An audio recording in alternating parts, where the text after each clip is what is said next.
Hello friends, mythology story number 77 Annapurna. पिछले video में हमने देखा था कि भगवान विष्णु के अंश अवतार ऋषभ देव ने खेती करना स्टार्ट किया था और सभी मनुष्यों को खेती करना सिखाया था। तो इसका परिणाम ये हुआ कि अब पूरी पृथ्वी पे सभी मनुष्य खेती करने लगे थे और खेती करने का फ़ायदा ये हुआ था कि अब मनुष्यों के पास खाने पीने की कोई कमी नहीं थी, क्योंकि खेती करने की वजह से, क्योंकि ये खेती जो थी वो अनाजों की भी होती थी, फल और सब्जियों की भी होती थी। तो जिस वजह से भरपूर अनाज और फल सब्जियां मनुष्यों को मिलने लगे, साथ ही वो अनाज और फलों को, सब्जियों को खाने के जो फूड आइटम्स है उन्हें स्टोर करके भी रखने लगे थे। और साथ ही जो जैसे कि सूरजमुखी हो गया, मूंगफली, तिल, नारियल, इन चीज़ों के जो तेल निकालने लगे थे, तो तेल निकालने की वजह से वो स्वादिष्ट भोजन भी खाने लगे थे और उनके पास जो है काफ़ी सारी फैसिलिटीज़ एंड वेराइटीज़ हो गई थी फूड की। अब जैसे मनुष्यों का जो एक नेचर रहता है कि जब किसी मनुष्य के पास ज़रूरत से ज़्यादा कोई चीज़ हो जाती है तो वो उसकी वैल्यू करना बंद कर देते हैं। तो यही हाल मनुष्यों के हो चुके थे, क्योंकि मनुष्यों के पास खाने पीने की कोई कमी नहीं थी, बहुत सारा फूड आइटम था। तो वो फूड आइटम को ऐसे ही वेस्ट करने लगे थे। मतलब बहुत सारा खाना बना लेना, बहुत सारा परोस लेना अपनी थाली में, और फिर जितना खाते बने उतना खाए और बाकी का फेंक दिया। इस प्रकार से वो उनका एटीट्यूड हो गया था। और ये त्रेता युग चल रहा है। इस वक्त यहाँ कोई मशीन या कोई ऐसा मतलब धुआं, प्रदूषण जैसी कोई चीज़ थी नहीं। तो पृथ्वी का जो फर्टिलाइजेशन पावर थी, मतलब उपजाऊपन जो था, पृथ्वी की उर्वरक क्षमता, उपजाऊ करने की क्षमता बहुत ज़्यादा थी। तो बहुत ही अच्छी तादाद में फसलें उगती थी और इस समय पानी शुद्ध था, हवा शुद्ध थी, ऑक्सीजन लेवल भी काफ़ी ज़्यादा था, कोई भी प्रदूषण नहीं था, कुछ भी मतलब गंदगी नहीं थी। तो सब कुछ बहुत ही प्योर था। तो इस वजह से जो है मनुष्य जो है वो काफ़ी मतलब फूड आइटम्स अवेलेबल कर लेते थे। अब जो है ऐसा चलता पृथ्वी पर ये सब चल रहा था। अब जैसे मनुष्य जो है वो तो अन्न खाते हैं, पर देवी देवता क्या खाते हैं? तो जैसे देवी देवता जो रहते हैं ना, तो जैसे हम भगवान को भोग लगाते हैं, तो जो हम भगवान को भोग लगाते हैं वो हमेशा ताज़ा और गर्म खाना रहता है। तो वो जो उस गर्म खाने की जो खुशबू रहती है, उस खुशबू को जो है देवी देवता कंज्यूम करते हैं और वो उनका फूड रहता है। और साथ ही जब हवन करते हैं तो हवन के यज्ञ में जो हम आहुति डालते हैं वो है देवी देवताओं का फूड रहता है और वो उनसे देवी देवताओं को एनर्जी मिलती है।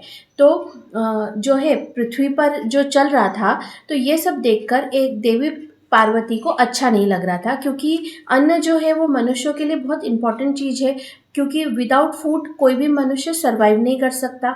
तो जो चीज़ मनुष्यों के लिए बहुत इंपॉर्टेंट है उस चीज़ की वैल्यू करना भी बहुत ज़रूरी है। तो ये बात समझाने के लिए देवी पार्वती पृथ्वी पे सभी मनुष्यों के पास गई और उन्होंने सब मनुष्यों को समझाया कि आप खाने को वेस्ट मत करो। माना कि खाना बहुत सारा है, आपके पास अनाज, फल, सब्जियों की कोई कमी नहीं है, लेकिन उसका मतलब ये तो नहीं है कि आप बेवजह उनको वेस्ट करते रहोगे। आपको जितना ज़रूरत है उतना ही बनाओ और उतना ही खाओ, बेकार में उसे कचरे में क्यों फेंक रहे हो। लेकिन मनुष्यों ने देवी पार्वती की बात को इग्नोर किया, क्योंकि उनका ऐसा है कि भाई इसमें इतना इतना कौन सी बड़ी बात है तो सही खाना इतना सारा। जब पार्वती ने देखा कि कोई भी मनुष्य उनकी बात नहीं समझ रहा है, तब वो स्वर्ग में गई और स्वर्ग के देवी देवताओं को उन्होंने कहा कि मनुष्यों से ये गलतियां हो रही है, हमें मनुष्यों को समझाना चाहिए। तो स्वर्ग के देवी देवताओं ने भी पार्वती को कोई कॉपरेट नहीं किया, क्योंकि देवी देवताओं का भी यही कहना था कि फूड आइटम ऑलरेडी बहुत अवेलेबल है, क्या फ़र्क पड़ता है अगर थोड़ा वेस्ट भी हो गया तो। इसमें पार्वती जो है इनको क्या परेशानी है, आप क्यों इतना ओवर रिएक्ट कर रहे हो, मनुष्य वेस्ट कर दिया तो कर दिया, क्या फ़र्क पड़ता है, ऐसा। और उसके बाद में जो है पार्वती फिर कैलाश में आई। उन्होंने शिव, गणेश, कार्तिकेय और जो बाकी के जो गण थे उन्हें भी ये सब समझाने की कोशिश की। तो उनका भी यही कहना था कि पार्वती तो ओवर रिएक्ट कर रही हैं, क्या फ़र्क पड़ा, थोड़ा बहुत वेस्ट भी हो गया तो करने दो, अपने आप ठीक हो जाएगा, कोई बात नहीं। तो ये सब सुनकर अब पार्वती को क्रोध आ गया और क्रोध आने से वो जो है उन्होंने सोचा कि अब मुझे सभी को सबक सिखाना ही पड़ेगा। ऐसा सोचकर जो है पार्वती जो है वो कैलाश से सीधा काशी चली गई। काशी में एक पत्थर के पास उन्होंने बरगद के पेड़ का जो बीज रहता है उस बीज को ज़मीन पे लगाया, मतलब ज़मीन में अपन जैसे पौधा लगाते हैं ना वैसे ज़मीन में लगवाया, और वो उस जो पत्थर पे वो बैठ गई, और उन्होंने अपना एक पैर जो है ज़मीन पे रखा, जैसे हम सोफ़े पे कुर्सी पे बैठते हैं ना, जिसमें एक पैर हम फोल्ड करके ऊपर रखते हैं और एक पैर हम नीचे रखते हैं ज़मीन पर, वैसे ही उन्होंने अपना एक पैर जो अपना राइट लेग था, सीधा पैर जो था उन्हें ज़मीन पे रखा, और जो अपना लेफ़्ट लेग था उन्हें फोल्ड करके बैठ गई, और उन्होंने पृथ्वी को बोला कि जब तक मैं तुम्हें ऑर्डर नहीं दूँ तब तक तुम अपनी फर्टिलाइजेशन पावर को ज़ीरो कर दो, तुम ख़त्म कर दो। मतलब पृथ्वी के अंदर जो मिट्टी के अंदर, पृथ्वी के अंदर जो उपजाऊ करने की जो पावर होती है, जिससे कि पेड़ पौधों में फल सब्जियां लगती है, पेड़ पौधे बढ़ते हैं, उस पावर को तुम ख़त्म कर दो। और साथ ही देवी पार्वती ने जितने भी पशु पक्षी है उन सब की भी जो प्रजनन की क्षमता थी उसे ख़त्म कर दी। अब क्या हुआ कि जो फूड आइटम राइट नाउ पृथ्वी पे अवेलेबल था उतना ही था, क्योंकि अब आगे बढ़ना बंद हो गया। कोई भी पेड़ पौधा जिस कंडीशन में था उसी कंडीशन में वो पाउस हो गए, उसके बाद वो आगे बढ़ ही नहीं रहे थे, ना तो वो मतलब बढ़ रहे थे, ना ही कोई नए बीज अंकुरित हो रहे थे, ना ही कोई जो जैसे रहती ना मुर्गियां हैं, बकरियां वगैरह है, ना ही कोई गाय वगैरह है, ना ही इनको कोई प्रजनन हो रहे थे, ना ही गाय उनको दूध आ रहा था जो दूध पीते थे लोग। तो ये सब कुछ एकदम रुक गया था। पहले तो कुछ समय तक किसी को कोई फ़र्क नहीं पड़ा, लेकिन जब उनके फूड आइटम ख़त्म होने लगे और जब उन्होंने देखा कि जो पेड़ पौधे हैं वो तो बढ़ ही नहीं रहे हैं, उन्होंने हर प्रकार का खाद पानी वगैरह सब डाल के देख लिया पर वो तो बढ़ ही नहीं रहे हैं, तब लोगों को थोड़ा टेंशन होने लगी। और पॉइंट टू बी नोटेड कि यहाँ पर अकाल नहीं पड़ा है, क्योंकि समय पे बारिश भी हो रही है, सब कुछ हो रहा है, लेकिन जो प्रजनन करने की जो क्षमता है वो ख़त्म हो गई है। मतलब जो पेड़ पौधा जिस कंडीशन में वो उसी कंडीशन में रुक गया है। अब उसके आगे आप कितना भी खाद डालो, पानी डालो, कुछ भी करो, वो आगे बढ़ ही नहीं रहे हैं। तो ये स्थिति जो थी ये बड़ी डिफ़िकल्ट स्थिति होती जा रही थी। अब धीरे धीरे जो है इंसान का खाना ख़त्म होने लगा, और जैसे जैसे खाना ख़त्म हो रहा था और नया खाना जो था वो उग नहीं रहा था, तो अब जो है मनुष्यों को टेंशन होने लगी। फिर एक टाइम ऐसा आया कि जो खाने पीने का जो अन्न था वो पृथ्वी पे ख़त्म हो चुका था, पूरी तरह कंप्लीटली ख़त्म हो गया था। तब मनुष्य जो है जो पशु पक्षियों का शिकार करके खाने लगे, लेकिन शिकार करने से ये प्रॉब्लम होने लगी कि जो पशु पक्षी है वो भी ख़त्म होने लग गए, क्योंकि पशुओं में प्रजनन हो नहीं रहा था और कोई मतलब उनके नेक्स्ट जनरेशन बढ़ नहीं रही थी, तो फिर जो है ऑलरेडी वो ख़त्म होने लगे। अब ऐसे करते करते मतलब स्थिति बहुत ज़्यादा ख़राब होने लगी, और ये मतलब एक टेंशन की बात हो गई, क्योंकि अब सबको चिंता होने लगी कि अब वो क्या करेंगे। और जब इंसान की स्थिति ऐसी हो गई कि उन्हें कई कई दिनों तक भूखा रहना पड़ गया, क्योंकि खाने पीने को कुछ भी नहीं था, और अगर वो किसी जंगली जानवरों को भी खाते तो वो भी ख़त्म हो रहे थे। मतलब एक टाइम के बाद एक टाइम के बाद पूरी पृथ्वी पे से जानवर भी ख़त्म हो सकते थे, इसलिए वो जानवरों को भी ज़्यादा खा नहीं पा रहे थे। वो 2-2 3-3 दिन के अंतराल में खाना खा रहे थे, तो उनकी कंडीशन बहुत क्रिटिकल होती जा रही थी। और जब मनुष्य के पास खाना नहीं है तो उनके पास इतनी एनर्जी भी नहीं है कि वो पूजा पाठ कर सके, हवन कर सके, क्योंकि हवन करने के लिए भी कोई सामग्री ही नहीं थी। तो जो है मनुष्यों ने पूजा पाठ करना बंद कर दिया। पूजा पाठ करना बंद करने से जो देवताओं को जो उनकी एनर्जी मिलती थी वो एनर्जी ख़त्म होने लगी, तो देवताओं की भी हालत ख़राब होने लग गई।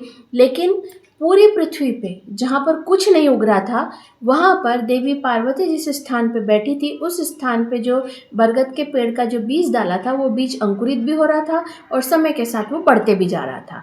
और वो जिसे बीज डाला गया था वो समय के साथ अच्छा हरा भरा बड़ा सा पेड़ भी बन चुका था, और वहाँ पे देवी पार्वती ध्यान में लीन होकर के शांति से बैठी थी। अब जो है बहुत से लोगों की मृत्यु होने लग गई, यहाँ तक कि बहुत से लोग तो कैनिबल तक बनने को तैयार हो गए, क्योंकि वो दूसरे मनुष्यों को भी खाने लग गए। पर इस स्थिति का अब मतलब कुछ ना कुछ तो उपाय निकालना ही था, क्योंकि अगर यही चलता रहा तो पृथ्वी पे से सारे मनुष्य और पशु पक्षी पूरी तरीके से ख़त्म हो जाते, क्योंकि जानवरों को भी खाना नहीं मिल रहा था, क्योंकि पेड़ पौधे भी वो जितना खा रहे थे वो ख़त्म होते जा रहे थे एक्सेट्रा। तो अब सब के सब इस कंडीशन में पहुंच चुके थे कि अब मनुष्यों के पास की एनर्जी ख़त्म हो चुकी थी। वो सब के सब और खड़े भी नहीं हो पा रहे थे, वो कई कई दिनों से भूखे बैठे थे। अब जो ऐसी स्थिति में जो है भगवान सभी देवी देवता भगवान शिव के पास गए और उन्होंने शिव से प्रार्थना की कि अब आप ही को कुछ करना पड़ेगा, क्योंकि स्थिति बहुत गंभीर हो चुकी है। तब जो शिव थे वो उन्होंने अपने जो है अपने हाथ त्रिशूल वगैरह को हटा दिया अपने हाथ से, और उन्होंने एक बाउल, एक कटोरा लिया और एक भिक्षुक के रूप में वो देवी पार्वती के सामने गए।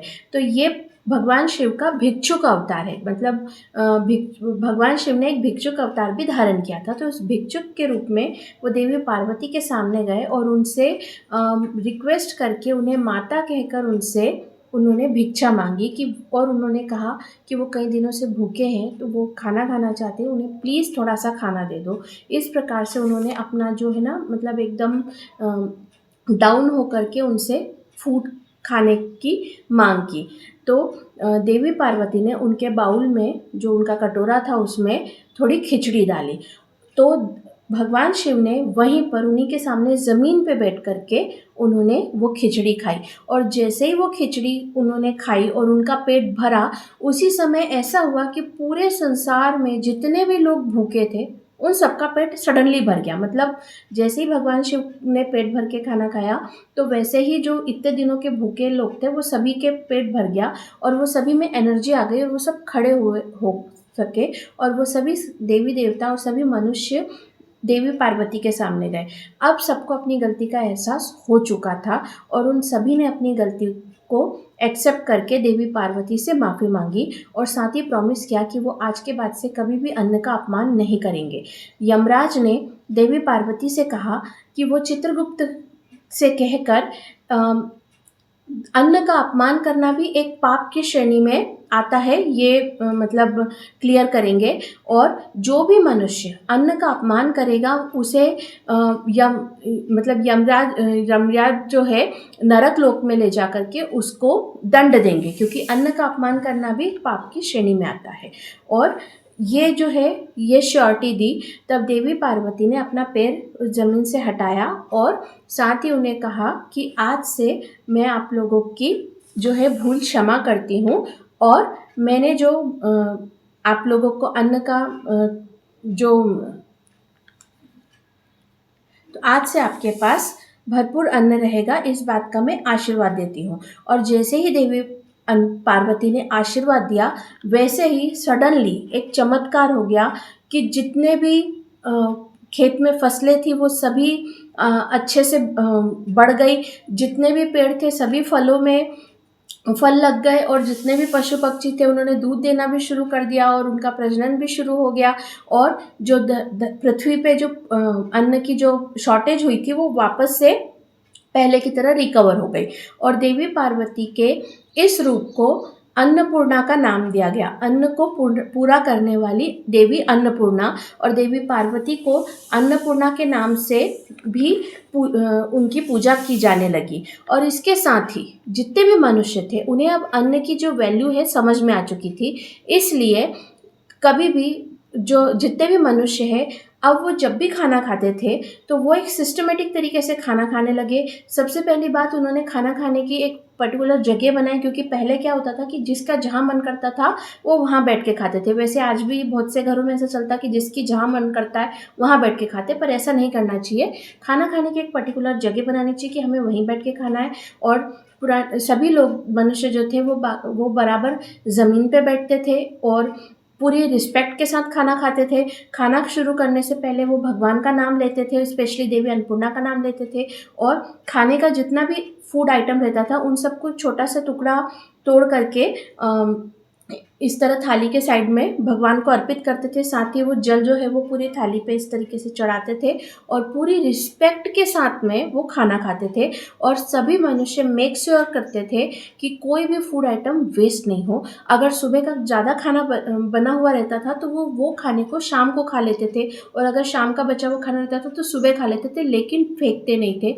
जहाँ तक कोशिश हो थी कि कम से कम फूड आइटम को फेंका जाए। और ये जो हमारे जो पुराने ज़माने के लोग थे, मतलब स्पेशली हमारे दादा नाना उस टाइप के लोग जो थे, जो इतना सिस्टमेटिक खाना खाते थे, वैसे आजकल फिर से वैसे ही हो रहा है कि लोगों कहीं पर भी बैठ के खा रहे, कैसे भी खा रहे, पर वो जो एक पूरे सिस्टमेटिक तरीके से खाते थे, ये वहाँ से शुरू हुआ क्योंकि उन्होंने फूड को रिस्पेक्ट देना शुरू किया था। और इस प्रकार से जो है देवी पार्वती ने देवी अन्नपूर्णा का रूप धारण किया और भगवान शिव ने भिक्षुक अवतार धारण किया। तो आज का वीडियो हम यहीं एंड करते हैं, मिलते हैं नेक्स्ट वीडियो में। Okay bye.